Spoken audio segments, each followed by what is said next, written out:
हाँ जी दोस्तों, किदा मैं सायरस और आज का वीडियो है जिस पे हम बात करने वाले हैं 5 ऐसे फूड जो आपको कभी नहीं खाने चाहिए अगर आपको पिगमेंटेशन, मेलाज़्मा जिसे झाइयाँ बोलते हैं, hyper pigmentation, freckles, dark spots हैं, स्किन की कोई भी प्रॉब्लम है तो ये फूड आपने अपनी डाइट में बिल्कुल भी इंक्लूड नहीं करने हैं। ये प्रॉब्लम ही क्रिएट करती हैं। मैं आपको साथ में अपनी छोटी सी कहानी बताऊंगा किस तरह से इन फूड्स ने मेरे पिगमेंटेशन को बहुत ज़्यादा बढ़ा दिया था। अगर आप देखेंगे पहले मेरा चेहरा ऐसा था, अब मेरा चेहरा ऐसा है।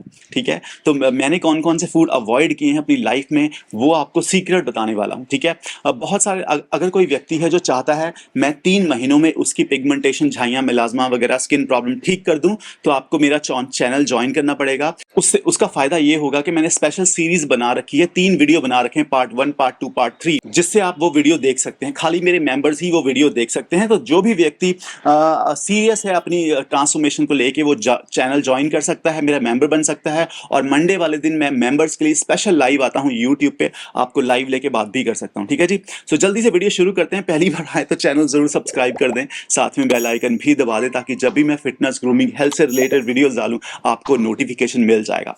नंबर 1 फूड, साथ में अपनी स्टोरी भी बताता रहता हूँ ताकि आपको फूड की भी समझ आ जाए। मैं जब दिल्ली में आया अपनी पोस्ट ग्रेजुएशन करके तो मेरा ब्रेकफास्ट होता था मैगी खा लेना, चाय पी लेना। तो जिसकी वजह से मेरी हेल्थ बहुत खराब हो गई। मेरी ओवरऑल डाइट में प्रोटीन की इतनी कमी थी, सुबह सुबह मैगी खा लेना, दोपहर को जाके ऑफिस का कोई भी फूड खा लेना, जिससे मेरी हेल्थ बहुत खराब हुई। साथ में मेरे जो डार्क स्पॉट्स थे वो बढ़ते गए, पिगमेंटेशन बना, पिगमेंटेशन से वो मलाजमा बन गए।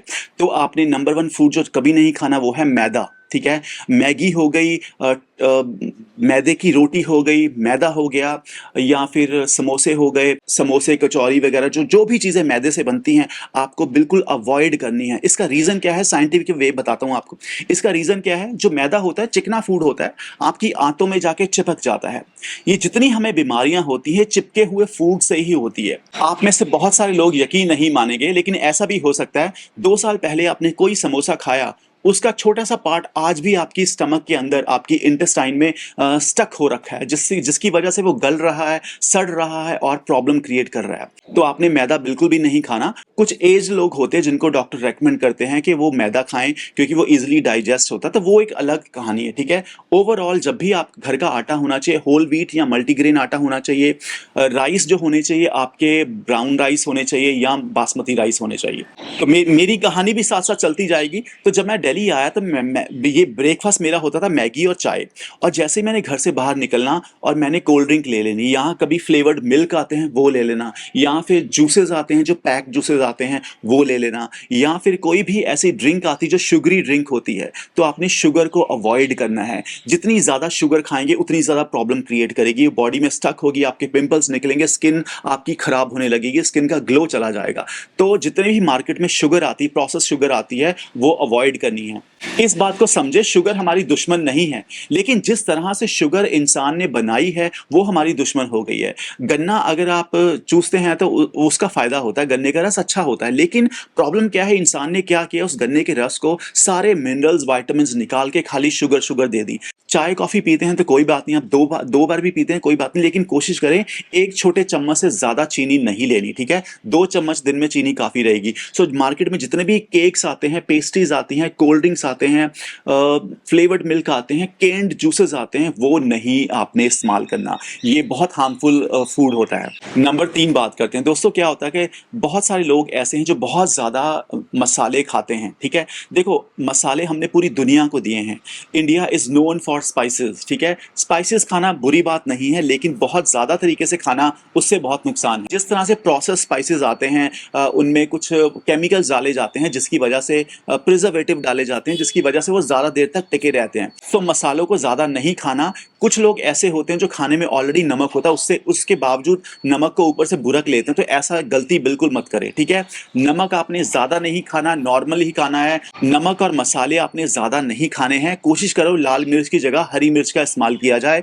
और जितनी भी हर्ब्स वगैरह आती हैं, धनिया हो गया, पुदीना हो गया, अदरक हो गया, इन चीजों को अपनी डाइट में जरूर शामिल करें। ठीक है, तो ज्यादा नमक और ज्यादा मसाले एक्सेसिवली नहीं खाने हैं, इससे आपके डाइजेशन खराब होता है। 90% बीमारियां आपके डाइजेशन से जुड़ी होती हैं। अगर आपका डाइजेशन खराब है, आपके चेहरे पे साफ साफ नजर आएगा। तो ज्यादा स्पाइसी फूड नहीं खाना, नॉर्मल स्पाइसेस ठीक है। अब मैं अपनी कहानी भी साथ में बताता हूँ। जब मेरे पिगमेंटेशन मिलाजमा था, मैं फ्रूट्स काटता था, साथ में उस पर चाट मसाला डाल लिया, कभी उस पर नमक डाल लिया। ऐसा मत करें, फ्रूट्स को नमक और मसाले डाल के मत खाएं। फ्रूट को ऐसे ही खाएं, वो ज़्यादा बेटर है, उसकी अब्जॉर्प्शन ज़्यादा बेटर होती है अगर फ्रूट को ऐसे ही खाते बिना नमक और मसालों। ये मेरी हैबिट थी, जो मैदा खाना, शुगर खाना, स्पाइसी फूड खाना, जिससे मेरी पिगमेंटेशन बहुत ज़्यादा ट्रिगर हो गई थी। ठीक है, तो आपको ये बिल्कुल भी नहीं करना। मेरा जो खाना होता था, कभी ऑफिस में खा लिया, कभी बाहर जाके खा लिया। और बाहर और ऑफिस का खाने में क्या होता है, उसमें रिफाइंड ऑयल बहुत ज़्यादा यूज़ किया जाता है। तो रिफाइंड ऑयल बिल्कुल भी यूज़ नहीं करना आपने। घर का जो ऑयल होना चाहिए, देसी घी और सरसों के अलावा आपने कोई ऑयल यूज़ नहीं करना। ऑलिव ऑयल यूज़ कर सकते हैं अगर आप कच्चा खाओ। ऑलिव ऑयल को जैसे ही गर्म करोगे, वो उसके न्यूट्रिएंट सारे लूज हो जाते हैं, वापस वो रिफाइंड ऑयल बन जाता है। मेरी बात को ध्यान से सुनना, ठीक है। देखो, कोकोनट ऑयल अच्छा है, अगर आपको कोल्ड प्रेस्ड कोकोनट ऑयल मिलता है तो फिर उसका कोई प्रॉब्लम नहीं है। लेकिन प्रॉब्लम क्या है, बाकी के जो ऑयल होते हैं वो सारे हॉट प्रेस्ड होते हैं, उनमें न्यूट्रिएंट्स ऑलमोस्ट 30 to 40% खत्म हो चुके होते हैं। सरसों के तेल की खासियत क्या है, हमारा जो इंडियन फूड है वो हाई हीट पे पकाया जाता है। सरसों का तेल हाई हीट पे जाने के बावजूद अपने न्यूट्रिएंट्स को लूज नहीं करता है, या बहुत कम करता है। ठीक है, देसी घी की खासियत क्या है, इसमें हेल्दी फैट होती है, ओमेगा 3 होता है। और आपने करना क्या है, जब भी आप रोटी खाओ उस पर हल्का सा देसी घी लगा लो। सब्जी खाते हो, यहाँ 1 चम्मच सब्जी डाल सकते हो। ठीक है, जब भी आप कोई सूखी सब्जी बनाते हो, उसको हल्की आंच पे देसी घी में बनाओ, वो बहुत डिलीशियस बनेगी। सो घर का तेल, सरसों का तेल और देसी घी होना चाहिए, और कोई रिफाइंड ऑयल बिल्कुल यूज नहीं करना, वो बहुत हार्मफुल होता है। स्किन प्रॉब्लम को बहुत जल्दी वो ट्रिगर करता है। तो कोशिश करना है, जो मार्केट में जो जंक फूड आता है, फ्राइड फूड आता है, स्पाइसी फूड आता है, इसको अवॉइड करना है। ठीक है, मैं क्या करता था, जैसे कभी छुट्टी होती तो बाहर जाके पूड़ी छोले खा लिए, समोसे, पूड़ी छोले खा लिए, समोसे खा लिए, या फिर कचौरियाँ खा ली, पता नहीं क्या जो फ्राइड ऑयल होता था, जो जंक फूड होता था, वो खाता था मैं। तो मेरी डाइट बहुत ख़राब थी और मेरे पिगमेंटेशन पूरा चेहरे पे भर चुका था। जिस दिन मुझे समझ आई, उस दिन मैंने हेल्दी साइरस डाइट को अपनाया और मैंने जिम ज्वाइन किया। मेरी 6 महीने में पूरी त्वचा बदल गई थी। लोगों का नज़रिया मेरे प्रति बदल गया था। पहले जो लोग मुझे इग्नोर करते थे, हर कोई आके पूछता था, तूने क्या किया, तूने बॉडी कहाँ से बना ली, तूने ये चेहरे का पिगमेंटेशन कहाँ से गायब करवा लिया। तो हर कोई आके मुझसे पूछने लगा। फिर मैंने अपने वीडियोस बनाए, वीडियोस वायरल हुए, आप लोग मेरे साथ संपर्क में आए और आप लोगों की भी ट्रांसफॉर्मेशन हो गई। ठीक है, सो कोई भी व्यक्ति अगर ट्रांसफॉर्मेशन करना चाहता है, मेरा ज्वाइन का बटन है, सब्सक्राइब बटन के साथ में। कभी कभी मोबाइल में ज्वाइन का बटन नहीं दिखता है, लेकिन लैपटॉप और डेस्कटॉप पे आराम से दिख जाएगा, आप ज्वाइन कर सकते हैं। उसका फायदा क्या होगा, मेरी स्पेशल सीरीज चल रही है, 3 महीनों में आपकी स्किन प्रॉब्लम मैं दूर करूंगा। उसमें मैंने एग्जैक्ट डाइट बता रखी है, और पूरी डिटेल्स में स्किन के रूटीन क्या होनी चाहिए, कौन सी सप्लीमेंट कब और कैसे लेनी है, कितनी डोजेज में लेनी है, ब्रेकफास्ट लंच डिनर में क्या क्या खाना है, कौन सी चीज़ें ऐड करनी है, डिटेल्स में बता रखा है। ठीक है, तो आप मेरा चैनल ज्वाइन कर सकते हैं और मुझसे लाइव आके बात कर सकते हैं मंडे वाले दिन, क्योंकि मंडे का दिन ऐसा है, मेरे मेंबर्स का दिन होता है। उस दिन मैं स्पेशल वीडियो डालता हूँ जो खाली मेंबर्स देख सकते हैं।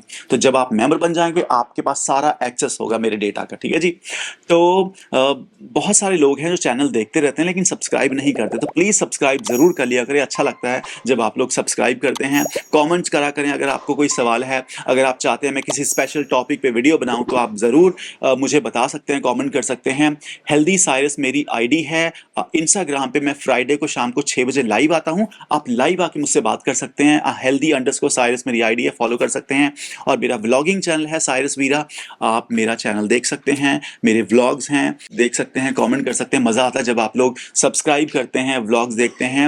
ये 5 ऐसे फूड थे जिन्होंने मेरी ज़िंदगी को बदल के रख दिया। कहाँ मेरा इतना प्यारा चेहरा होता था और मेरा चेहरा बाद में पिगमेंटेशन, मिलाजमा, झाइयों से भर गया। फिर जब मैंने इन फूड से निजात पाई और मैंने हेल्दी साइरस डाइट फॉलो करी, तो मेरी लाइफ ही बदल गई। ठीक है, thank you so much for watching this video. Keep growing and spread the love.